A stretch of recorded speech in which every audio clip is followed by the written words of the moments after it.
ভয়ানক উপদ্রব সৃষ্টিকারী এবং ১০০-এর উপর বিভিন্ন মারাত্মক রোগের বাহক হিসাবে আমাদের কাছে পরিচিত এই মাছি। বিজ্ঞানীদের মতে এদের প্রজাতির সংখ্যা ১০ লাখের মতো, তবে খাতা কলমে রয়েছে ১.৫ লাখের বেশি প্রজাতি।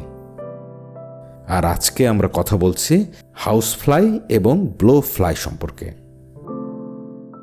বর্তমানে মাছিরা বিভিন্ন কীটনাশকের বিরুদ্ধে নিজেদের শরীরে এমন শক্তিশালী প্রতিরোধ ব্যবস্থা গড়ে তুলেছে যে এদের নির্মূল করাও খুবই কঠিন।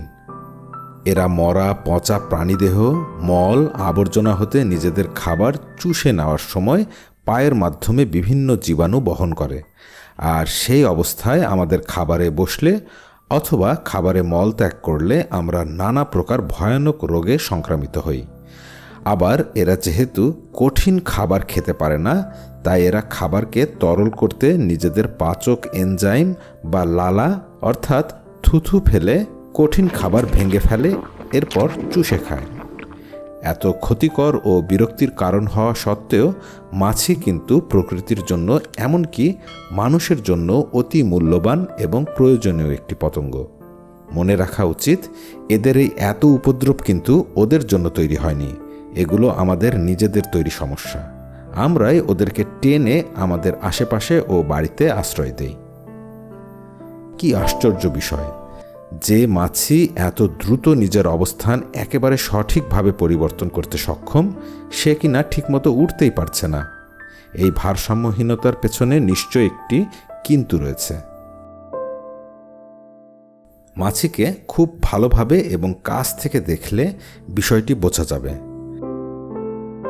আপনি পতঙ্গদের পাখার দিকে খেয়াল করলে দেখবেন অনেকের রয়েছে প্রতি পাশে 2টি করে মোট 4টি পাখা, যাদের ভেতর 2টি পাখা ওদের ভারসাম্য বজায় রাখতে সাহায্য করে।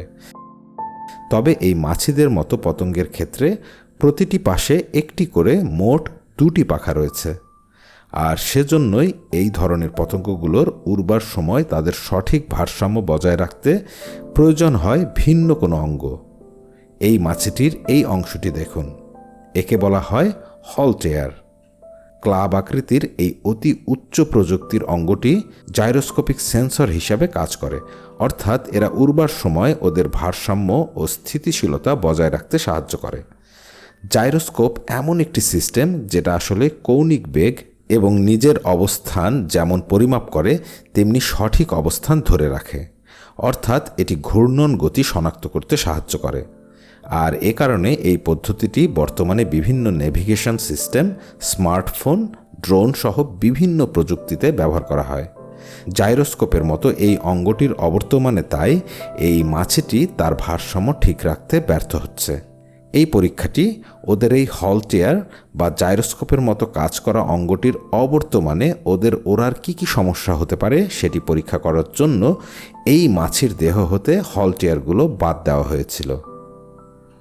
মাছির রয়েছে অসাধারণ ঘ্রাণ শক্তি, তবে ওদের নাক নেই। তাতে কি, ওদের রয়েছে এই ধরনের 2টি অ্যান্টেনা যা পূর্ণ থাকে এক ধরনের লোমে। এগুলোকে বলা হয় সেন্সিলা। এগুলোতে থাকে কেমোরিসেপ্টর এবং মেকানোরিসেপ্টর। এগুলো ওদেরকে বাতাস হতে গন্ধের অণু গ্রহণ করতে সাহায্য করে। শুধু তাই নয়, এগুলো ওদের যেমন গন্ধ নিতে সাহায্য করে, তেমনি কম্পন এবং পরিবেশগত পরিবর্তন শনাক্ত করতে সাহায্য করে থাকে। তাছাড়া এটি ওদের সঙ্গী খুঁজে পেতে এবং বিভিন্ন সংবেদনশীল তথ্য সঠিকভাবে প্রক্রিয়াকরণের মাধ্যমে বিপদ এড়াতে সাহায্য করে থাকে। মাছিদের এত স্মার্ট হতে এই অ্যান্টেনাগুলো সর্বাধিক গুরুত্বপূর্ণ ভূমিকা পালন করে। আচ্ছা, ওদের তো নাক নেই, তাহলে ওদের শ্বাস প্রশ্বাসের কাজ চলে কিভাবে? ওদের দেহের এই হলটেয়ারের পাশের অংশটি দেখুন, এটিকে বলে স্পাইরাকল।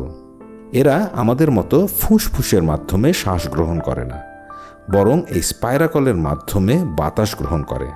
এরপর তা ট্রেকিয়া নামক টিউবের মধ্যে দিয়ে পরিবাহিত হয়ে ট্রেকিয়াল নামের আরও ক্ষুদ্র নালীর মাধ্যমে শরীরে অক্সিজেন সরবরাহ করে। অর্থাৎ অক্সিজেন সরাসরি প্রসারণ বা ডিফিউশনের মাধ্যমে কোষে প্রবেশ করে। আলাদাভাবে রক্তকে এটি বহন করে কোষে পৌঁছানোর প্রয়োজন পড়ে না। আর ঠিক এর উল্টো প্রক্রিয়ায় কার্বন ডাই অক্সাইডও বের হয়ে আসে। এতে ওরা সবসময় যেমন কর্মক্ষম থাকতে পারে, তেমনি দ্রুত উঠতেও পারে। এদের ক্ষিপ্রতার আরও একটি বিশেষ অঙ্গ হল ওদের 360 ডিগ্রির কাছাকাছি বা প্রায় চারপাশের দৃশ্য দেখবার ক্ষমতা সম্পন্ন চোখ। ওদের চোখ আমাদের চোখ হতে 4 গুণ বেশি দ্রুত গতিতে কাজ করতে পারে। তাই আমাদের পক্ষে ওদের আঘাত করা খুবই কঠিন। তাছাড়া ওরা পোলারাইজড আলো শনাক্ত করতে পারে, অর্থাৎ আলোর অতি ঝলকানি এড়িয়ে আরও স্পষ্টভাবে উপাত্ত শনাক্ত করতে পারে। যদিও ওরা আমাদের মতো স্পষ্ট নয়, বরং ঝাপসা দেখে। ওদের চোখ মূলত গতি ও চলাফেরা শনাক্ত করতে বেশি পারদর্শী। এদের শারীরিক গঠন বেশ উন্নত, কিন্তু আবাস, খাদ্য ও জন্ম সব কিছুই ভীষণ রকমের নোংরা, অন্তত আমাদের কাছে।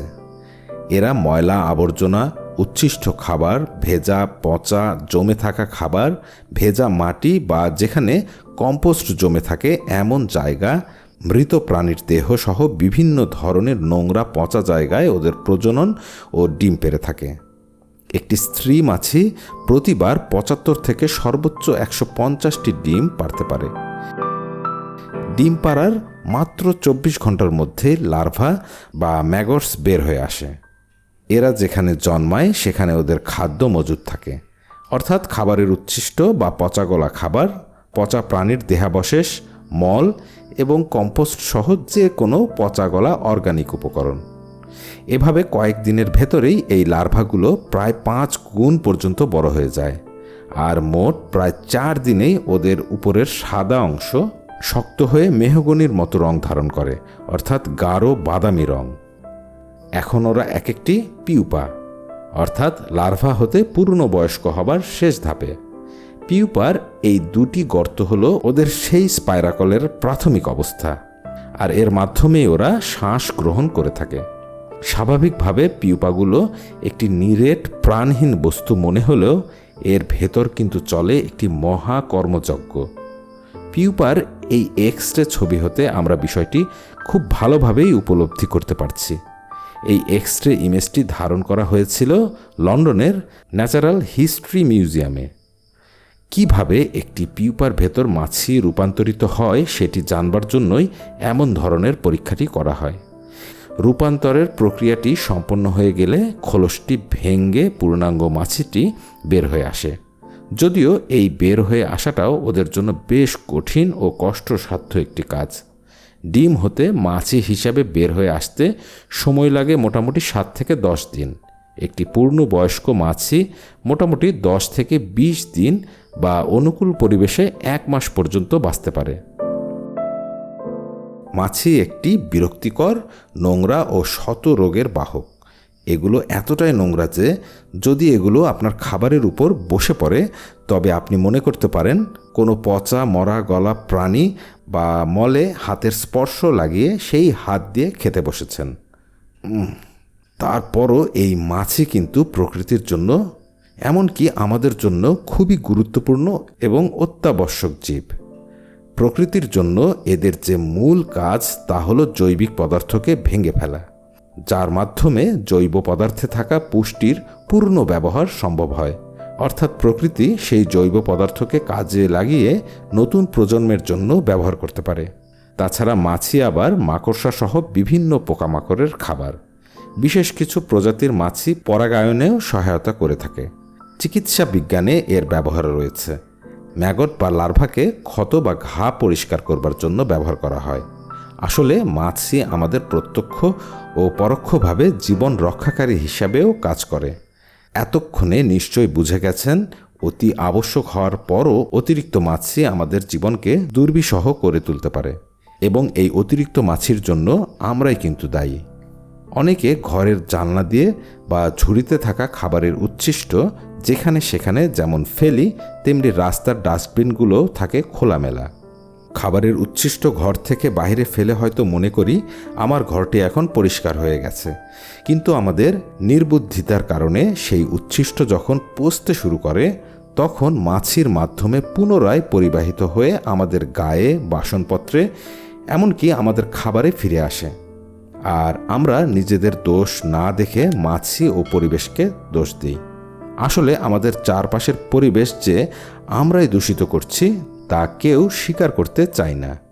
সে কারণে নিজের ঘরের পাশাপাশি আশেপাশের পরিবেশ যাতে পরিষ্কার পরিচ্ছন্ন থাকে সেই বিষয়ে আমাদের সকলেরই সচেষ্ট হওয়া উচিত। আর এ ধরনের নানা প্রকার তথ্য, পরিবেশ, প্রকৃতি, ভেষজ ও আমাদের নানা অভিজ্ঞতা নিয়ে সাজানো পিপিসি ফাইন্ডিং স্টুডিওর সাথে থাকুন।